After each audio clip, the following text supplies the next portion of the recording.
is a huge piece of everything that we talk about around avodah. So avodah, the Hebrew word that means work, worship, and service. When Adam is talked to in the garden and said, "You are here to tend the garden," that word tend was avodah.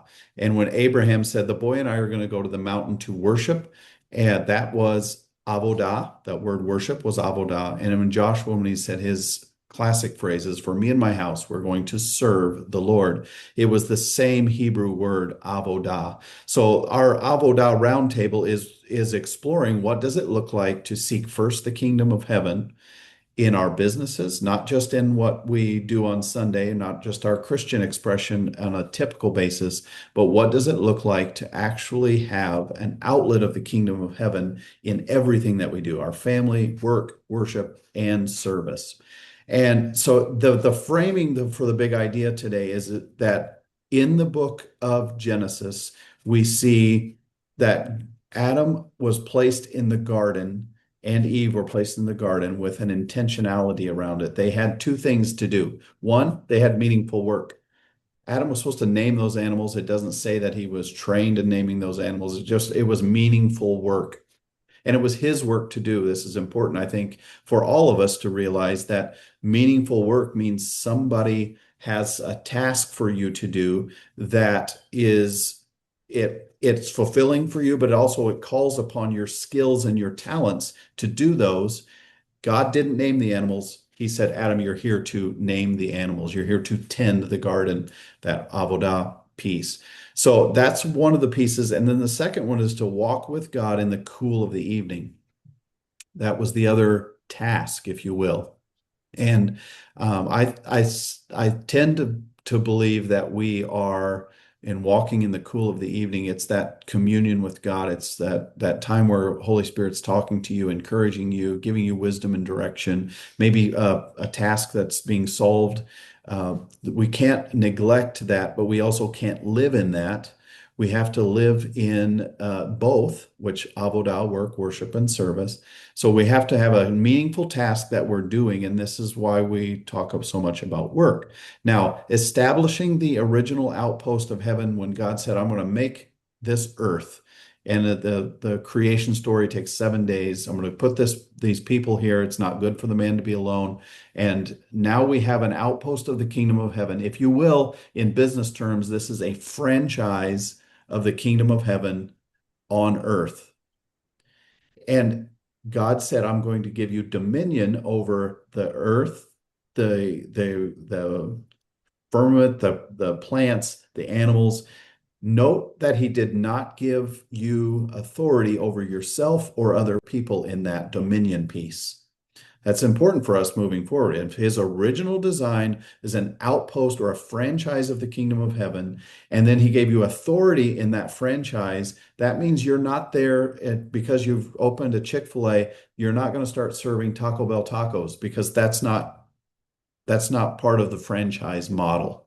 You don't have dominion to start serving tacos. You have dominion to serve Chick-fil-A because that's what franchise you have taken on.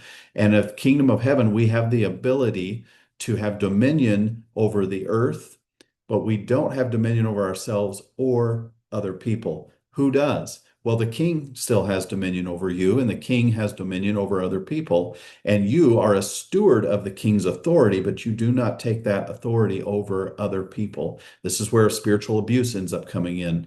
Or in a business setting, you can take advantage of your employees. That is not your calling. That's not your anointing. That's not your gift. If you are going to establish the outpost of the kingdom of heaven on earth, then you're going to have to do it according to Matthew 6:33 and seek first the kingdom and God's right way of doing things. Those are important in combination. So the big idea is that we are actually creating outposts of the kingdom of heaven on earth as a mandate from heaven. Now, Adam and Eve had that. It got messed up. They had their meaningful work we talked about. They had their communion with the king, with the owner. They had direct access to the C-suite. And the goal was then to expand that, be fruitful and multiply in that.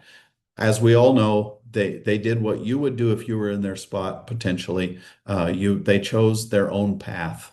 Now, the corporate headquarters was trying, the kingdom of heaven was trying to have an effective outpost, an earthly outpost, a local branch, and it did not go well. As a result, they lost their baseline authority. They were cast out of the garden. The death, burial, and resurrection of Jesus is what restored that communion, that connection. The meaningful work and the walk with him in the cool of the evening is our privilege to have that relationship restored. Well, why did he restore that relationship? Once again, his original design was an outpost of the kingdom of heaven on earth, with us exercising authority to do what? Seek first the kingdom and do it in his right order. It's the golden ticket for the kingdom expansion, I believe. So I don't want to have this group ever have shade on the church gathering. I'm just saying that it's more than a church gathering on a Sunday morning. We're not saying we shouldn't gather.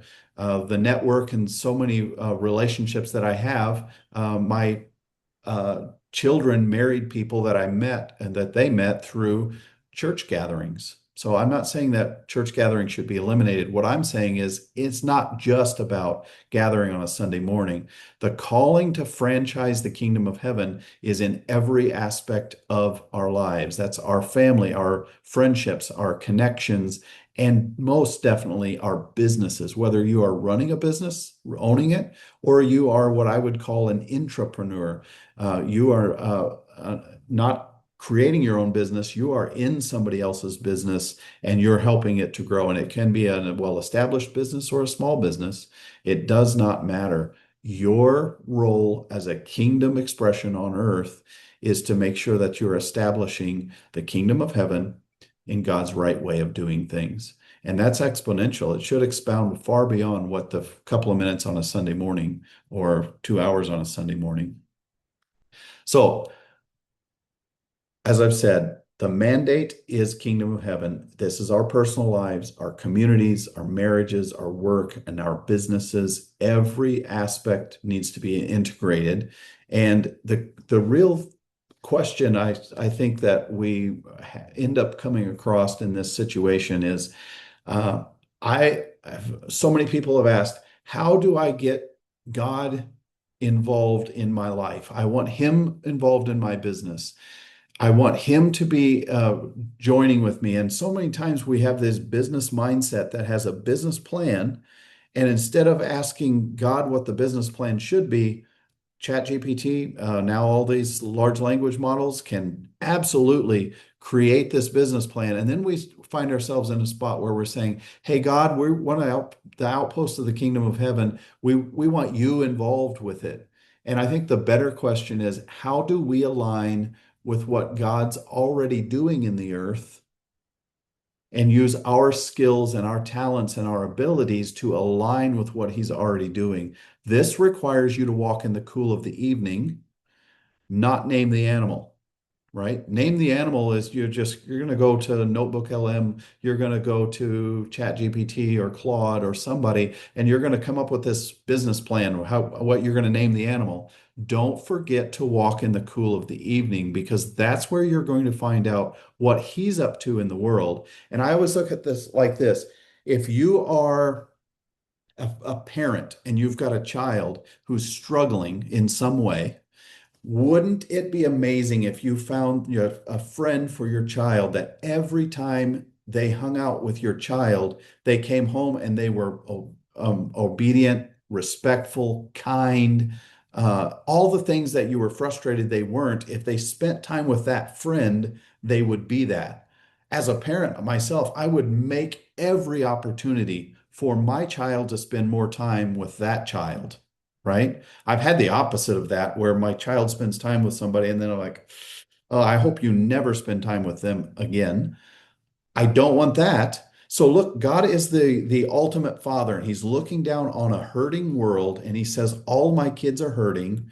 I want to establish an outpost of the kingdom of heaven using all of the people who are saying, I want to just be involved in what you're involved in. So then this is your marketing. Why wouldn't a good father send all of his kids to your business if you're going to be the one taking care of their needs according to his design? You see the difference between we tend to fall into the how do I get God involved in what I'm doing, and the difference is how do we get involved in what God is doing and use our skills and talents in that direction. So now I'm going to give you an example and then we're going to move to Q&A. What does this look like on the practical? That's a bunch of pie in the sky. You just talked about Genesis and the concept of an ancient Hebrew language. What does this look like boots on the ground in a business case study? ShopFix Academy is a good friend of mine who passed away earlier this year, Aaron Stokes, had created ShopFix Academy. Now, Aaron Stokes is at his heart a pastor, specifically a youth pastor for many years. And that expression of his ministry was not big enough for the vision that he had, which was vision is how do we disciple people? How do we take people from where they are to where their life is going to be better? That is at its core what discipleship is. And I came along into Aaron Stokes' life after he had multiple reiterations of this business model, and I showed up in a way that I was asking God about Avoda. What does that look like? And I met Aaron Stokes, and I felt like God said, use your CDL, your professional driver's license, to drive tour buses for Aaron Stokes. That seems really crazy and silly, but that's what I decided to do. So I went to Aaron and said, do you need this? Oh, absolutely. We always need somebody to drive it.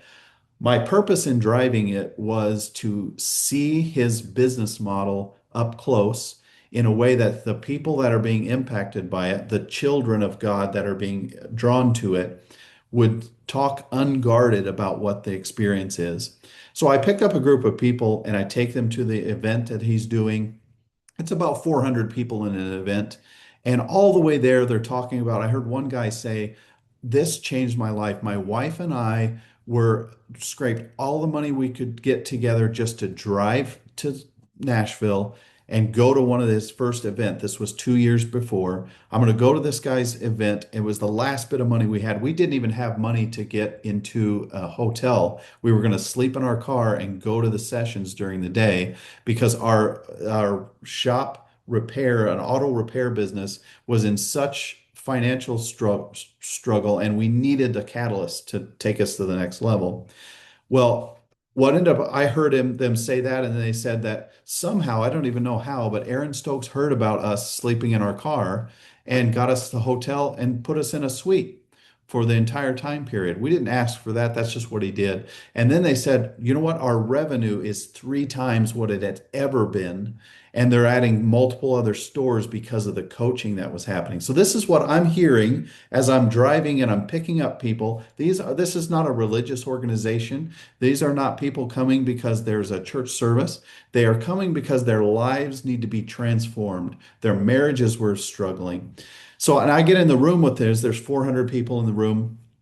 And it's the point of the night where it's steak dinner and everybody's, mingling and just talking about how the impact of the last 3 days had been. And what I didn't know is that Aaron Stokes had worked with his coaches to feed him information for the people who have really had life change and transformation in that time period. And so he already knew who he was calling out, but he said, hey, anybody that wants to give me 3 things. What is your biggest takeaway from the sessions? What are you going to do differently on Monday? And the last thing is, what moved the needle the most for you while we were here? What touched you the most while we were here? The guy went through the first two, and then his voice started cracking. That somebody had stood up and they handed the microphone to him, and the guy said when they handed the microphone to him, he said the first two, and then his voice cracked, and he said, "You know what the transformation was? I came here $250,000 in debt. I was lying to my business partner, and I was lying to my wife about the business's health." And our coach group got together and coached me into you have to call your wife and your business partner right now. Did that. he confessed it all. Tears and forgiveness happened in the room. And then he said, now on Monday, I'm going to go and reform. I'm going to take what I learned here and we're going to change things. That's a beautiful story. That's an amazing part of it. What really was the icing on the cake for me is I heard this is a auto repair shops, right? Think blue collar people. I hear this gruff voice from the back say, Aaron, bring me the microphone. And they brought it over to him, and the guy started talking, and he said, this guy took a huge risk to stand up in front of 400 people and say, I lied to my wife. I lied to my business partner. I'm in debt. I've mismanaged. And he said, I don't think that we should let them leave here without doing something. I'll put a Venmo together and we'll take care of this. So that 400 people pulled together and raised over $250,000, cleared his debt. He had confessed to his wife, he had confessed to his business partner, and he left that community better than he came. Now, once again, I come back to the big idea we're talking about tonight is an outpost of the kingdom of heaven. And yes, church is a piece of that, but you can't have the transformation that I just described in 2 hours on a Sunday morning. You're going to have infrastructure around it. Not everybody needs to have Shop Fix Academy, but everybody should have a mission that is discipling people into a better way of life. Don't have to give a sermon every time. People often in the Maslow's hierarchy of needs, you have first, you just need the lion to stop chasing you. Then you need some water. Then you need food. Then you start thinking bigger picture, like, why am I even here? What's the purpose of life? Your job in many cases is to stop the lion from chasing somebody. So if you have a financial services business, you need to help them understand how to manage their finances. If you have we have a coffee shop, right? Seems silly. How is that going to help anybody? But they need it's for us, it's less about them coming and getting a coffee and more about them getting a space in their life that connects them to other people because everybody deserves a community to do life with. That's what it can look like to have an outpost of the kingdom of heaven. So, like I said, I don't want to take the whole night for that. It's open for Q&A time, and we have until 7. So whether we Q&A until 7 or we Q&A for 10 minutes, at the end of the Q&A or 7, we'll be wrapping it up. So I open it up for questions around the one idea today or anything else that's burning on your heart.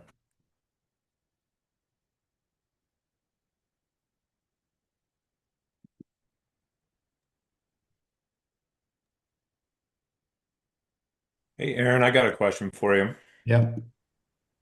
If somebody doesn't know their why, or maybe why they went specifically into business, what would you suggest on how they find it, or what would be the process for them, especially as a person of faith?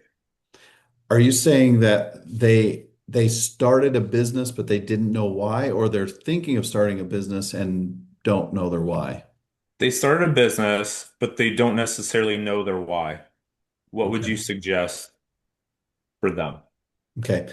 I'm going to open that up to how the Q&A is going to go here. I do have a thought on that, but I love to hear from the wisdom in the room. Or the concept of Avoda roundtable is that oftentimes 3 seats down from you sits the answer to your prayer, but you don't have a way to connect to that. And you are amazing people that are on this call. Does anybody want to jump in? There's 18 of you on here. Does anybody want to jump in and answer that or have thoughts around it? I'll say something about that. Hmm. I think your why changes as life happens. For me, my why was to just get out of a toxic workplace and try to start something new. Obviously, I wanted to help people because that's the kind of the people that get into this business. That's usually that's what's in their heart is they genuinely want to help people. But as time goes on and life happens, just life changes. I mean, then I ended up having a sister who passed, and then watching my niece go through having to deal with everything that, my sister was not prepared with, and having my niece had to go through the GoFundMe and all that stuff. And then my why changed at that point. But in the beginning, my why was just, I got to get out of this toxic. I got to do something different. Yeah.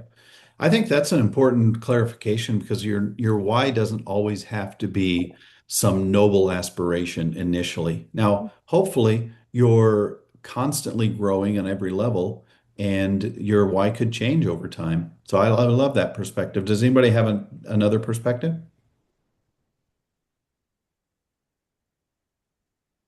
Sean, I would ask, what is the heart behind your question? Is it how do they get a why that aligns with the kingdom? How do you help them see the kingdom? Is it okay for their business to not have a why, but they're just having a great business? Like, does that make sense of what I'm asking? Yeah, maybe I can put it in a different perspective. So obviously, being in financial services, you have a lot of people come in and they just go, I want to help people. And that's great. There's nothing wrong with that. But what is more of your anchor point that you're looking for? Is there something bigger that you want to accomplish? Is there something bigger that you've been called to? Because helping people is great, but is there something more that's going to anchor you through, when you do have tough times? Like, what has God called you to do? Um, I don't know if that clarified that, Jody, or not. Yeah, I mean a little bit. So are like I would love a little bit more context. So are you having people working under because you and your wife, amazing wife, do financial services for people, correct? Correct. Yep. And so are you having like other financial helpers coming into the business to help you be coaches, like they're one of your coaches underneath you, and you don't want them to burn out and quit, and you feel that they have a solid why they're going to stick with it? Is that why you're asking that, or am I just making all of that up? No, I think that's a good portion of it, but it's trying to understand like what makes you tick, like what motivates you, what inspires you, what pushes you to the point of where I feel like I'm called to do something big, Mm-hmm. but it's just wanting to be in an industry to help people. Is that enough? So I think it's trying to pull out what is your bigger thought process? What are you looking for? What do you desire, I guess, out of an industry like this? Is there something bigger than that? Hmm. Mm-hmm. I will speak to it and then see what other people think about this. Two things that I presented as the big idea that our calling is not to create a business. Our calling is to create an outpost of the kingdom of heaven. And that has two components. One is name the animal, right? It's the product, whatever your service is. And the second one is, I would argue, more vitally important, and that is the walk in the cool of the evening. That's what Adam and Eve had. That once they had sinned, that was an issue. They had went and hid when it was time to walk in the cool of the evening. And sometimes, if you don't feel worthy, if you have some kind of a challenge to your ego, even, you're going to want to run and hide from that most important piece. And I would say to find your why or to refresh your why is that walking with God in the cool of the evening. We really need to develop. This is not a option to have God with us or a Jesus label on the side of your business. We have to hear, if we want to take advantage of Matthew 6:33, which is seek first the kingdom and his right way of doing things, and then he takes care of everything else, then we have to first find out what he wants us. What does our why in our business look like? And I honestly don't know a way to get there without some serious contact with God. Yeah. If Aaron, I could I could add, add something to that? Sure. So I love hearing the different perspectives, and I totally, sorry I missed the first 10 minutes of your talk, but I feel like the part where you're talking about walking in the cool of the day is so connected to identity.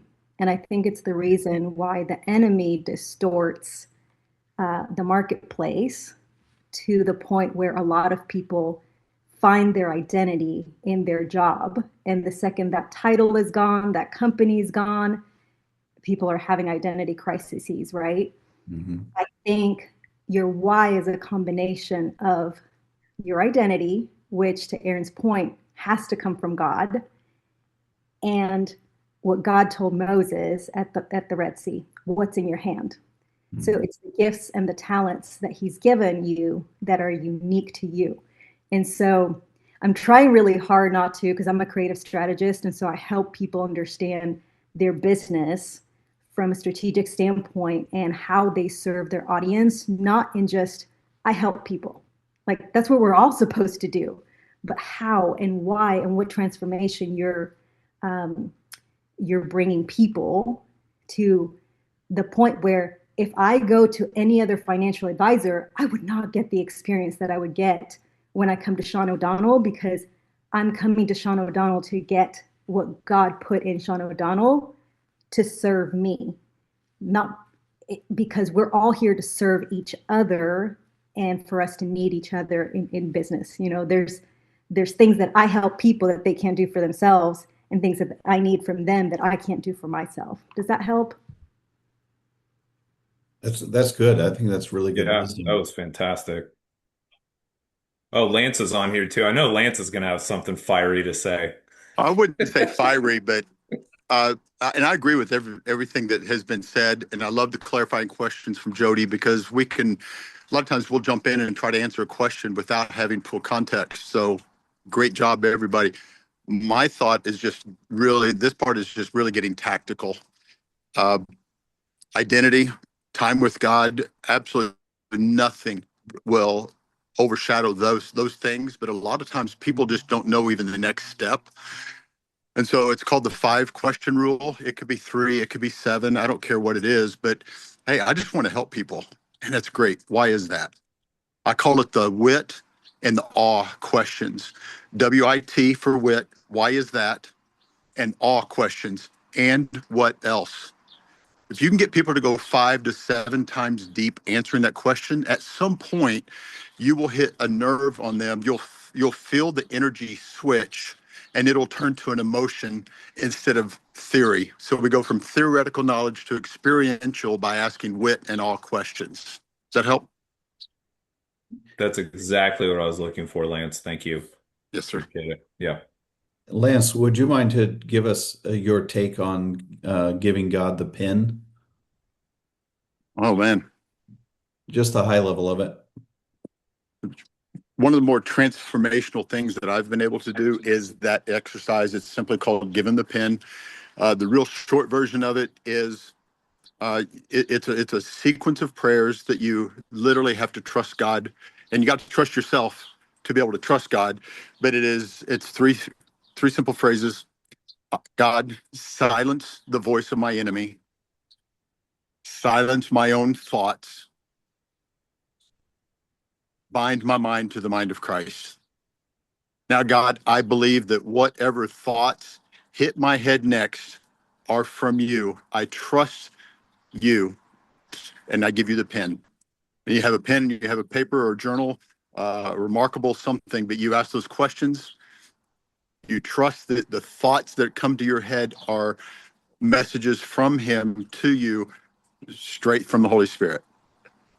I love that. And that's the reason I asked him to share that, is because when we talk about walking with God in the cool of the evening, that can be very ethereal. And what does that even mean? What does it look like? Am I just going to pray?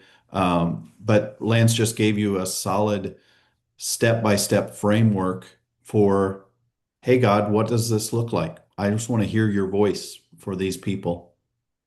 Can you please repeat those questions? Because I was writing them down and I didn't get all of them. The questions to give to God, the prayer that you're saying to God. Can you please repeat that? This is going to be recorded, and I'll post it on the Avoda Roundtable if are you on that? So we can go back and listen to it. That hopefully, if this is good information, we all will go back and listen to it. So, any other questions?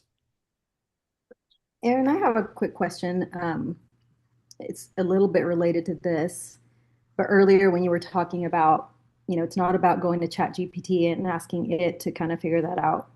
I love that you mentioned that, because I feel like we're in that tension of, you don't want to be left behind and become irrelevant by not engaging with AI, but you don't want to you don't want to lean on AI to tell you the things that we need to go to God for. What does that balance look like for you? And it can be just like early in this AI journey. Like, what does that look like to seek the Lord for the strategy and also use AI? Do you have Yeah. any thoughts on that? Yeah, I do. So this is my take, not just around AI, but it's around everything in life. I look at when Jesus came to his disciples and he said, "Look, I don't want you guys to take an extra pair of clothes or extra money with you. I want you just to go. And when you enter this village, you're going to share the word with them. You're going to offer healing. But if they accept you in, you go into their homes. And if they don't, you just dust your feet off and move on." Now, we have to stop and think about those were disciples who would have known not the New Testament that you know. They would have only known the Old Testament. And proverbial wisdom in particular says, consider the ant, sluggard. You don't work, you don't eat, and you're responsible for taking all of these things. It gave directives. God's voice in the Old Testament gave directives of what to do. So, in absence of a profound revelatory direction from God, there's no reason why we shouldn't use proverbial wisdom. Proverbial wisdom says, hey, you build the thing and you make sure that if you're going to build a boat, that it doesn't have a hole in it. That seems to make sense. So I take that same rationale and I apply it to AI. I'm not going to AI to ask for a revelation from God. I'm saying, look, I'm going to build this. I'm going to name this animal. I'm going to build this company, and I'm going to use every tool at my disposal to do that. That might be a large language model.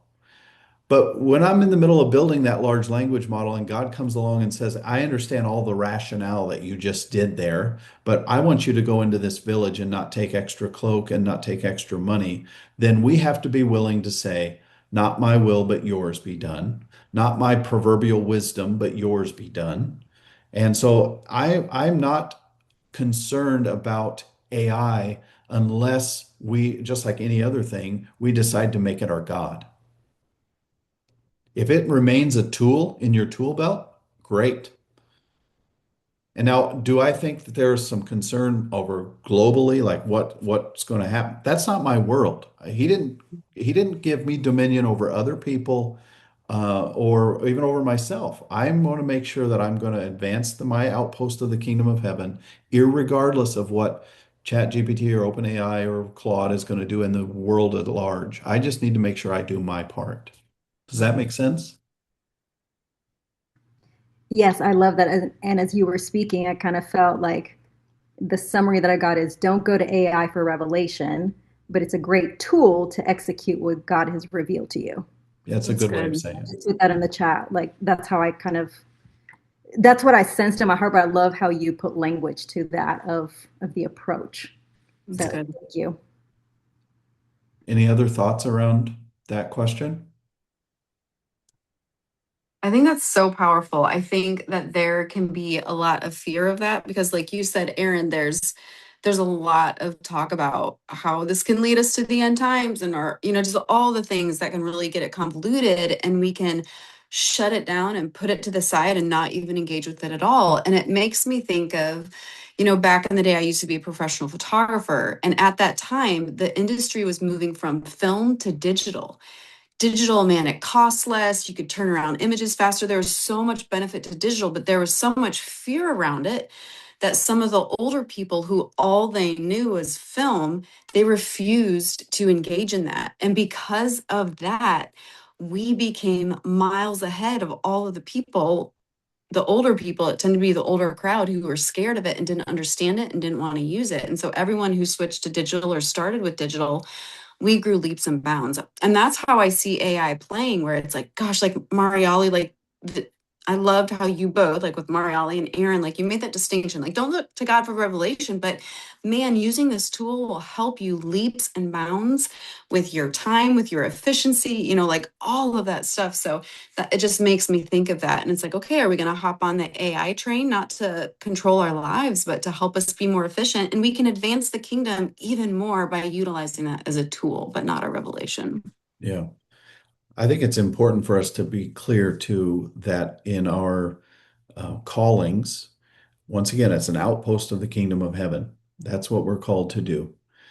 So we are not also designed to hear everything that happens in the world. So, hey, if you start on any kind of social media, there was a whole big riot in New York because somebody with a basketball threw it in the hoop in the right amount of times, and whatever happened in that basketball world caused a riot in New York, and now it's a big talk, or the Middle East, or whatever else is going on.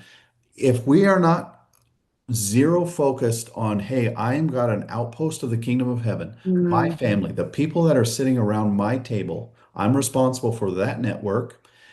The people that God trusts with me and my business, that's who I'm responsible for. Then you're not going to be distracted about politics in another country, war that's going on in another country. I'm not saying we're not be aware of these things. I'm just saying they shouldn't derail you and ChatGPT and what it's doing in the world. If you can advance the kingdom of heaven using a tool in your belt, you're not to worry about outside of your sphere of control. God has that sphere of control, right? mm, Take care of your team, take care of your table, and he'll take care of the world.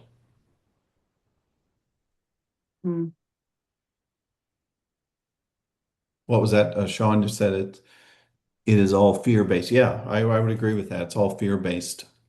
And the Yeah. enemy has nothing better to do than to get us into partnering our creative expression that God gave us to build something that is not kingdom, which what? Fear. So he's going Mm, to harness your creativity to get the 6 inches between your ears to partner with fear, anxiety, frustration, and you're going to derail from your outpost of the kingdom of heaven because you have partnered with the enemy. He doesn't have creativity. He needs it from you. that's Don't give right. it to him.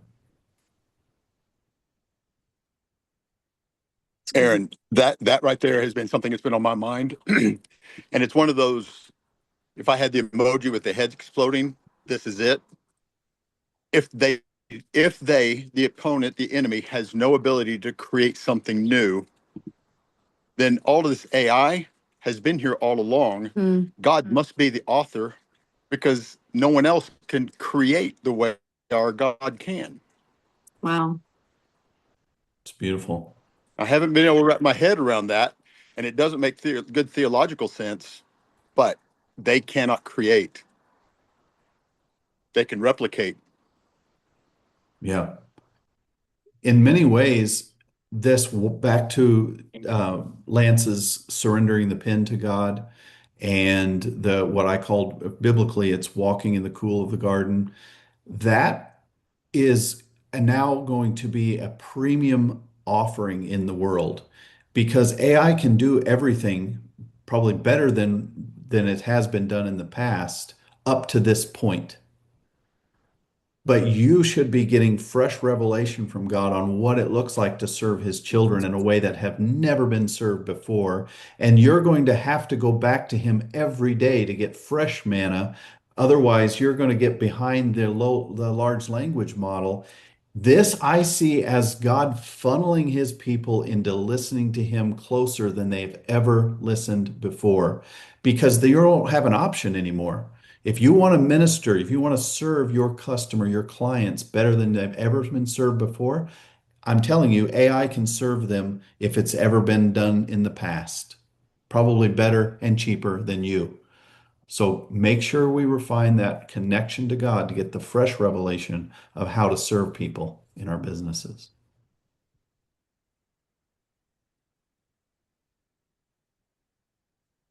Any other questions?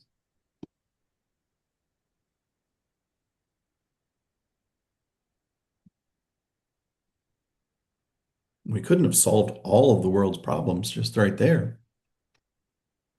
Oh, but we did.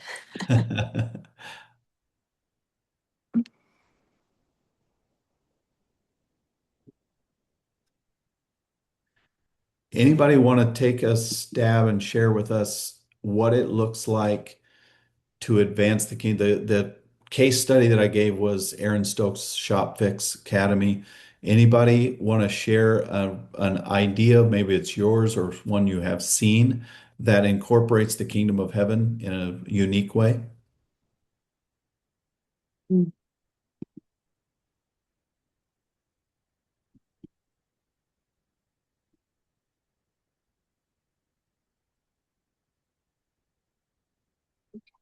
I'll ask it a different way. How are you incorporating the kingdom of heaven in your business if you're willing to share?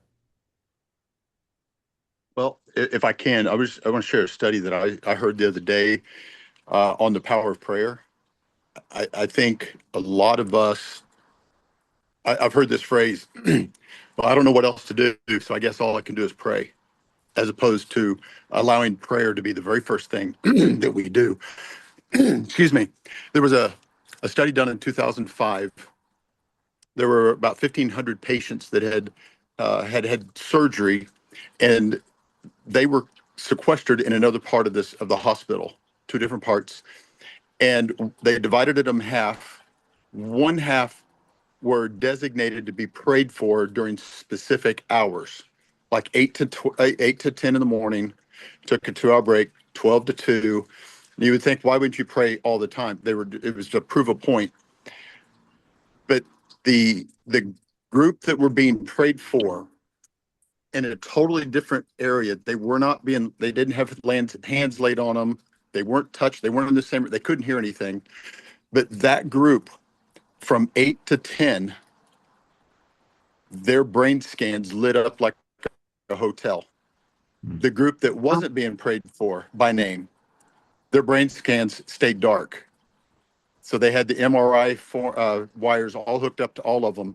But from 8 to 10, the group that were being prayed for by this test, they lit up like a hotel. Then 10 to noon, it went dark.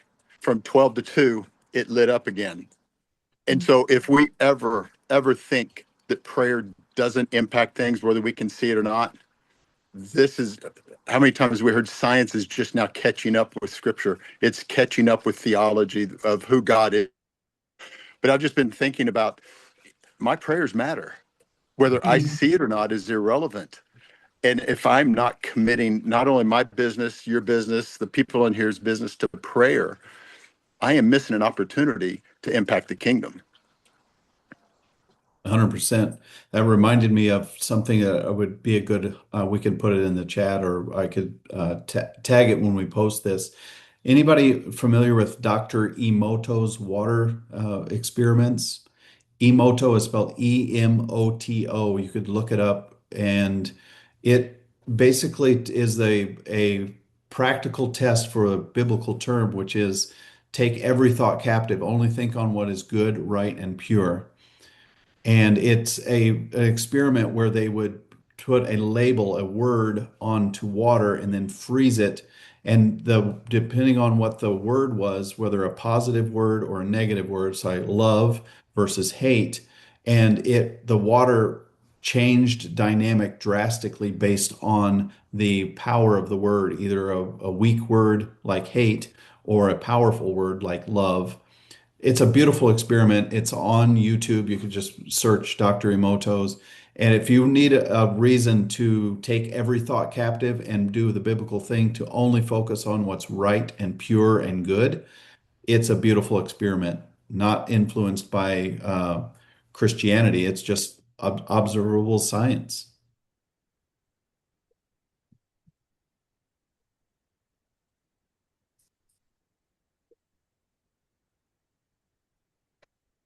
Anybody else have an idea, word, question?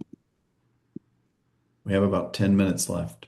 Just to tag on to what you just said, there was a variation of that, and I don't know if it's related to his experiment or not, that's been floating around on social media, where they had two uh, containers of cooked rice, And one of them, they blessed the rice and they prayed over it. And the other one, they cursed it. And the one that they prayed and blessed over, after a few days, it started growing moldy. And so they were like, what? Like, we thought it'd be the other way. Well, the reason it was moldy is it was because it was nutritious and it was rich and it was whole and healthy, versus the other one was synthetic and didn't, all the preservatives, it didn't rot. So yeah, just I think the power, we forget the power of uh, that God has given us as his children to release his authority. And that's part of releasing kingdom authority over what he's entrusted us with. Yeah, it's beautiful. One of the things I love is when science backs up what we've just read in the Bible. I don't know if I'll date myself here, but do you remember those little plastic pills you would put in water, and then the pill would dissolve, and out would come this creature, a styrofoam creature was in there of some Yeah. kind. Yeah, maybe a flashback memory of that. Um, I look at Bible verses that way. We line them up as pills and little capsules, and we do our due diligence and read the Bible and do the thing, but they're all just pills. When you sit on them for a little while, when you work with them, they grow into something much bigger. And you can just read through the Bible and say, make sure and think on what's good, right, and pure. Or like these experiments that have been cited, there's a real data behind why God said, make sure you take your thoughts captive and only think on what's good, right, and pure.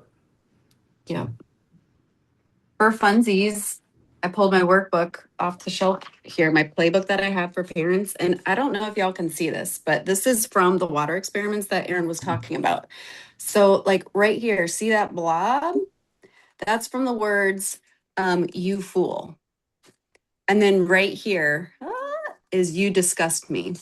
Now, like, look here. This is Amazing Grace. And you can see how, like, there's such beautiful crystals when it had that positivity spoken to it. Like, this is how God created all of it. And it's just so cool. Like, when you start to see, like, science finally come around to what the Bible has been saying for centuries. Like, our words carry so much power, like, so much power as parents, as spouses, as what we're speaking over, the businesses and everything. So yeah, exciting. that's beautiful.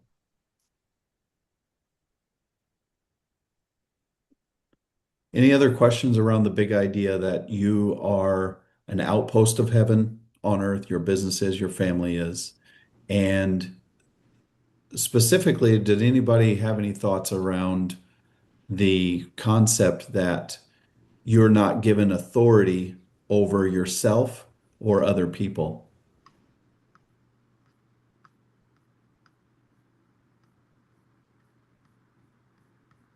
I'm open to pushback on that too.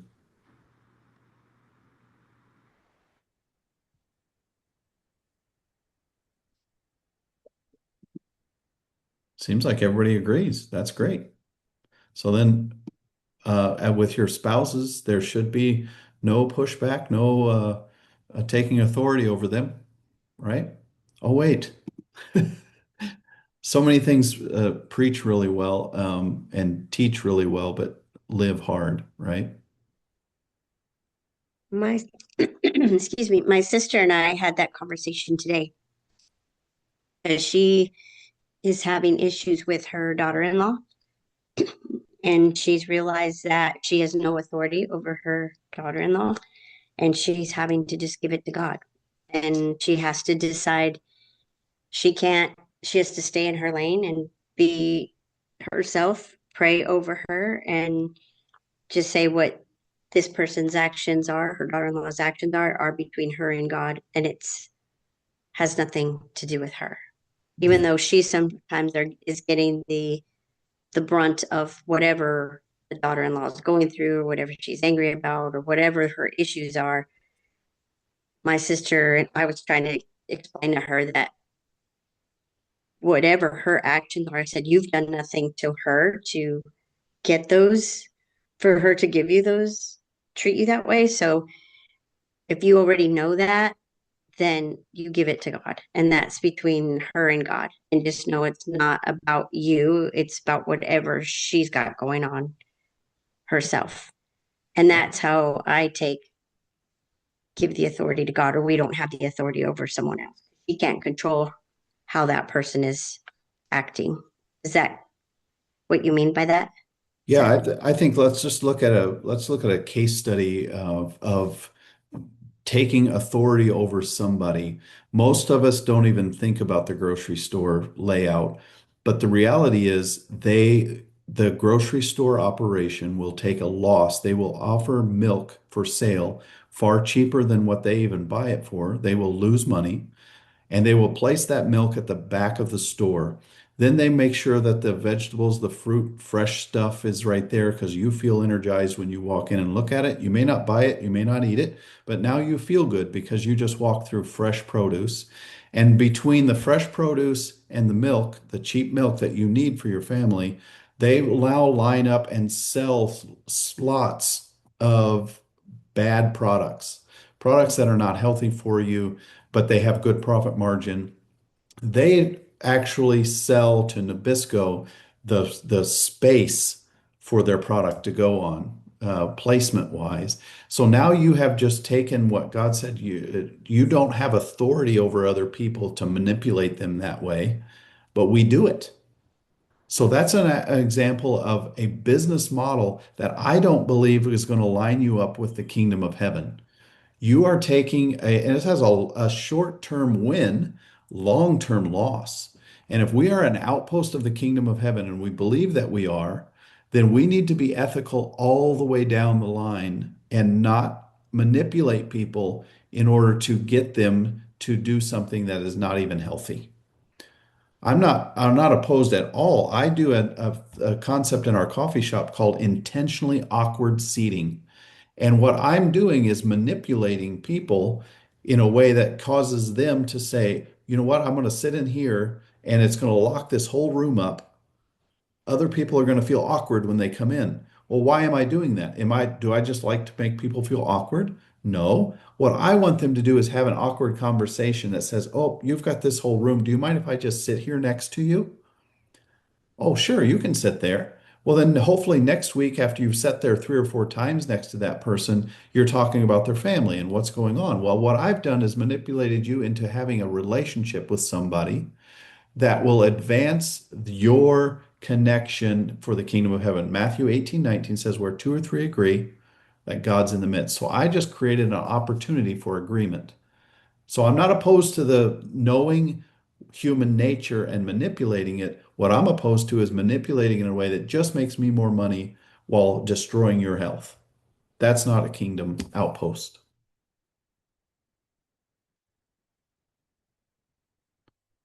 Sean, you say, I see the positive in manipulated community. Yeah. All right. We have about 3 minutes left. Um, Anybody want to jump in some last minute thing? This was really helpful. Good conversation. Aaron, I can just speak on that, the control issue. We do have the ability to take control over ourselves, and we do have the ability to give control of ourselves to others. But the God perspective is God is in control of us and others. But Right. we have a choice. He gave us a choice whether or not we were going to allow him to have that control. The Yeah, and outcome, if I would we make have the control, is not going to go well. right. I would make the distinction that in the garden when he gave you dominion, you can make the choice. Adam and Eve made the choice and wrenched it away. But to actually have dominion that it would be good thing to take, it's not, you don't have that ability. So here, just I'm going to give you a roadmap ahead. I'm going to be talking big ideas around identity and calling in the future, the role of the Holy Spirit in everyday life, kingdom leadership, kingdom business principles, community and friendship, purposeful work, and practical discipleship. Those are just some of these big ideas. Once again, the concept here will be we'll throw a big idea out, give an example of what that big idea is, and then open for Q&A, even the practical side of how do I incorporate that into my business.